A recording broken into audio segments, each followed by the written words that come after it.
Hello, good morning. It's Adil here bringing you a review of European markets for the trading session, the 15th of March 2021. Okay, so let's give you a summary here, folks. Okay, so please be sure to visit my obviously website there, www.inter-marketanalysis.com, where you can access my details regarding my mentoring program and obviously my live trading service, which I share my trade setups in real time via WhatsApp. So you can certainly join that community.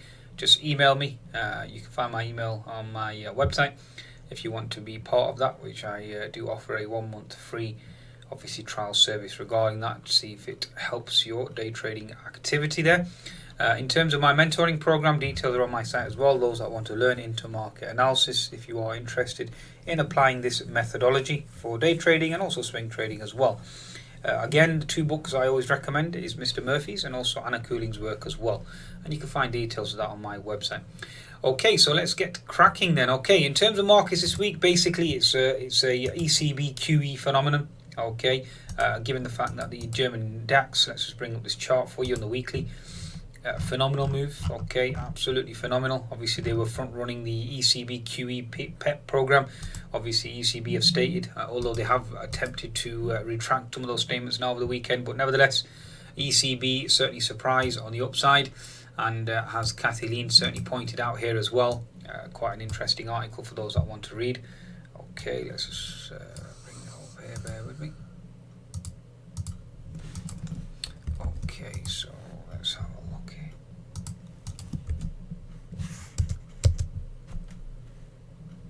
Here we go. Okay, so basically we've got to the market surprise. Central banks announced plans to purchase bonds at a significantly higher pace over the quarter.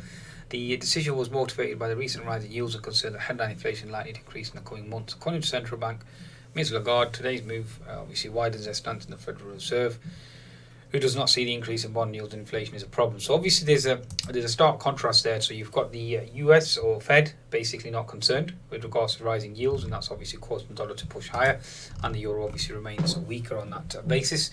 And obviously, given the fact that they are going to increase their bond buys, obviously that would explain the breakout in the German DAX. Now, I was certainly bearish. I had a negative week this week. I certainly didn't expect or anticipate the ECB stepping up, but it certainly looks like they did.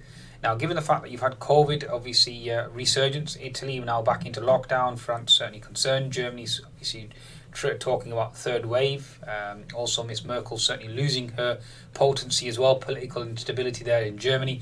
That certainly hasn't stopped the euro, obviously, should we say the DAX, obviously pushing higher. Now, obviously the DAX has gained on exports, but the imports certainly have dropped drastically post-Brexit and post-COVID as well. But again, that's not had a negative side effect. So it begs the question, basically, what's actually driving the German DAX? And it literally is QE, okay? Obviously, once they increase their bond buys, that obviously feeds directly into equity price inflation, which obviously a lot of traders are trying to hedge, hence the massive move higher. So hats off for those that obviously took that position. I certainly wouldn't have because I didn't have that inside information. Obviously, many traders did, and that's why we've had a break on the German DAX. Now, the German DAX remains bullish in the interim, but there have been comments that are being rolled back now over the weekend. We've had Mr. ECB Martin Kazaks, excuse me, arguing that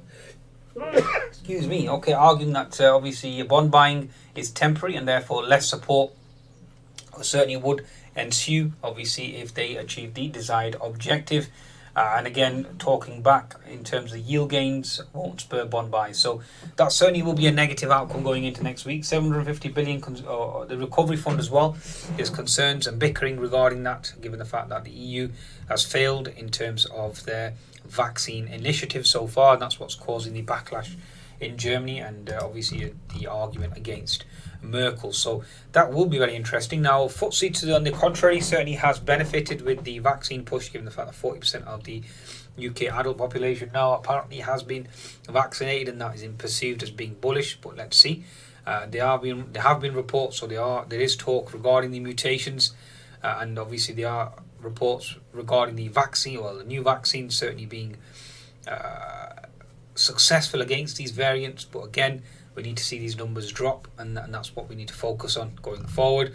There have been other reports with regards to vaccines triggering the mutations. Again, that needs to be closely watched as well. If that is the case, that's very, very bearish going forward.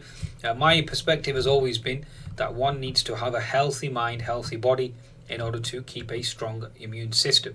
If you're not sleeping early, if you're not eating well, if you're not exercising daily, and if you're not eating organic, nutritious food, then the vaccine in and of itself is only a short-term fix, if that. And again, that's debatable as well. Certainly this obviously pandemics should certainly be answering or asking a lot of questions from each individual. Are you eating right? Okay. In terms of eating right, obviously your fish, good meat, vegetables, your fruit, lots of water, stay hydrated.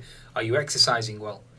Again, that's quite important as well. So an adult needs anywhere between 45 to 60 minutes exercise daily. So running help improve your respiratory system. Going to the woods, a natural organic environment, etc. Cycling is good. Again, keep your respiratory system strong. Sleeping early helps the immune system. Waking up early helps the immune system.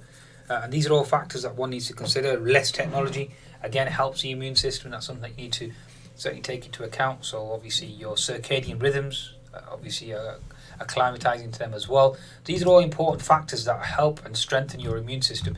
Relying on a drug alone will not help your immune system. So again, that's something that needs to be focused on, which unfortunately our government isn't focused on. Again, eating healthy. I mean, given the fact that you've got Just Eat and Uber Eats, etc., doing IPOs and their profits going through the roof, that's not exactly good news for the nation. We are very, very unhealthy. There's a direct link between obesity and COVID-19, and again, that's not being addressed at all. 1 spoon of sugar kills your immune system for up to 4 hours. Now, how much Coke? How many spoons of sugar is in a can of Coke? Okay, so again, all these sugary foods, sugary drinks, excess salt, excess oil, etc., etc. So these are all things that need to be tackled, and covering that up. I mean, it's like somebody has a wound and you put a plaster on it. That doesn't work, unfortunately. It needs a wholesome, obviously, change, holistic change in one's diet and one's lifestyle. Similar to trading as well. When you're not performing well, you need to go back. Obviously, one needs to engage in introspection, assess one's obviously trade journal, and look at what you're doing wrong, and obviously make changes there. So it's very, very similar there with regards to trading as well. Okay, so in terms of the German DAX broke out, so again, you have to respect that for now. Obviously, that's the ECB. Given the fact that you've got political uncertainty with regards to Merkel's future, the market's not bothered. You've got concerns with regards to this pandemic fund, market not bothered. Concerns in Europe with regards to a rollout of vaccines, market's not bothered. Okay, all the market, I mean, given the fact that obviously economic data is indicating a weakness going forward, market's not bothered. All they care about obviously is ECB QE and front running that QE. That's literally what this market is concerned about. And again, that isn't exactly a positive. Also, obviously, a weaker euro certainly is helping in the German DAX as well, to a large extent. So that's something that can't be ignored. Even the French CAC, let's just bring up the French CAC. I mean, this has been impressive, this move. I mean, look at this move here. Sell off here down to 5,700, and now we've rallied up to almost 400 points in the French CAC. It's just unbelievable. Truly unbelievable. Literally all QE. Nothing but QE. That's literally it. So it's closed the gap here at 6,030. Next resistance is seen at 6,110. Okay, let's see if it can take that out. German DAX obviously has been the exception. A weekly chart now, next resistance 6,100. And then I think the ultimate resistance is around 6,170. But what a move. What a move. Look at that move down from 3,800 to almost 6,000. It's almost doubled. And this is post-pandemic. So literally all this market cares about right now is obviously QE. And that's the focus in terms of Europe. It's about stimulus, and that's what's obviously helping the markets. What's interesting as well is Bitcoin hits fresh high of 61,000 on Saturday, as soon as obviously the Americans get their $1,400 checks. The stupidity of that, just that obviously statement alone, is just unbelievable. Literally the only thing that's driving Bitcoin right now is obviously free money. Same thing with regards to equities. The only thing that's driving this up is just printing money, obviously creating inflation in equities, and that's basically because they're obviously perceived as an inflation hedge, given the fact that bonds are collapsing. Okay, so one would obviously engage into or focus into equities, and that's basically what all the money is going because of FOMO, fear of missing out. Okay, now let's look at the Euro Stoxx 50 as well. This is another one that I trade. Now the weekly chart on the Euro Stoxx 50, now you have hit key resistance here at 3,830. Given the fact that the German DAX has broken out, it'll be interesting to see what the Euro Stoxx 50 does. Keep an eye on this. But what a move, folks, from 2,300 to 3,800. Impressive. Super impressive, and all dictated by the weaker euro, which obviously has been triggered by the ECB QE. Okay, now in terms of the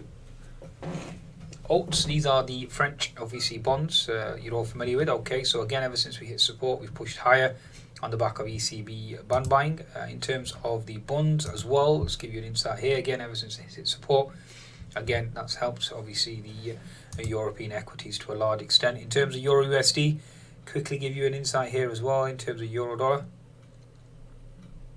Where are they? Okay, so daily chart, the Euro dollar again remains weak. Previous support equals resistance. We are looking to potentially push down to 1.830. Given the disparity between the two central banks alone will cause the euro to fall and obviously indicate euro weakness going forward, given the fact that the ECB is buying obviously bonds and the Fed are more hawkish and they're not concerned about the yields as well. Although having said that, over the weekend they have talked that down, so keep that in mind, and certainly looking for a reversal in European equities going into next week. German DAX still remains bullish out of all three, okay, and that's obviously spurred by obviously higher exports on the back of a weaker euro, so bear that in mind, given the fact that it's very export centric in terms of its obviously economy.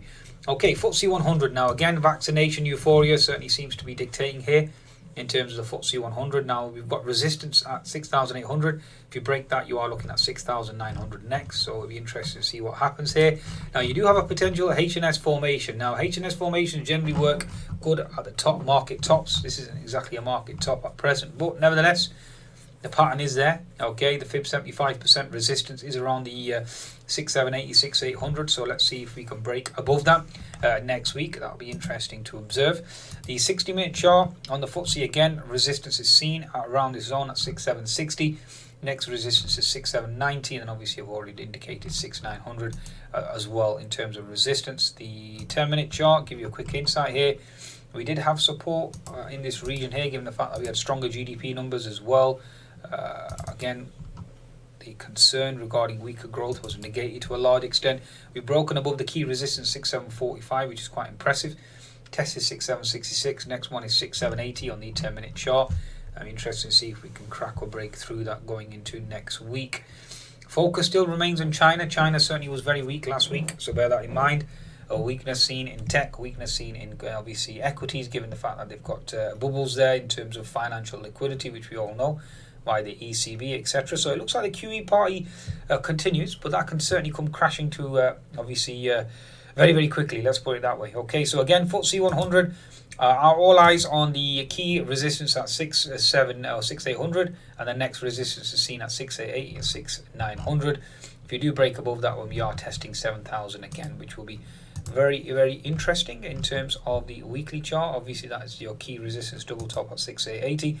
FTSE 250, very impressive. We are looking to potentially break out the FTSE 250 on the daily chart. The weekly chart now, next resistance is seen at 22,000. So all eyes on that key level. Again, this is a resistance so far, and it has been quite impressive in terms of the move higher. What can we sustain that? That's the question. All eyes on the FTSE 250. FTSE 350, just to obviously look at a wider picture now. We are into double top resistance or horizontal resistance on the FTSE 250. So keep an eye on that in terms of the next move. All eyes on the daily chart. 60-minute obviously shows you key resistance as well in the FTSE. And certainly looking for weakness here, going back down to 3840 on the FTSE. If we break above that, then obviously 3890, and then obviously the FTSE will certainly push higher as well. So interesting scenario. Let's quickly give you an insight into Brent actually whilst we're here. Now the daily chart on Brent obviously double top, again indicating weakness, hence the reason why my bias still remains bearish on the FTSE at present. Okay, looking for a move lower. The dollar itself obviously has based out, and a move higher certainly is on the cards. Now USD CAD is a real chart to watch from my perspective. Okay, so you are looking at major support now on USD CAD,